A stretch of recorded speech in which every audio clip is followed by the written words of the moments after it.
कैलाश को।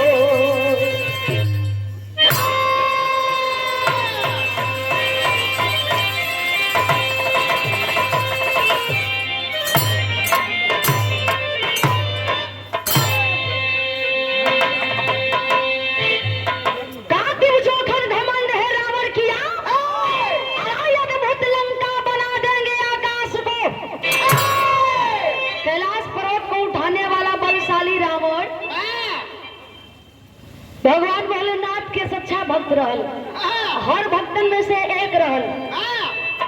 भगवान भोलेनाथ तो है साक्षात दर्शन दिले रहली, लेकिन विराह में एक लाइन गजल का नमूना हो कैसे तिवारी जी।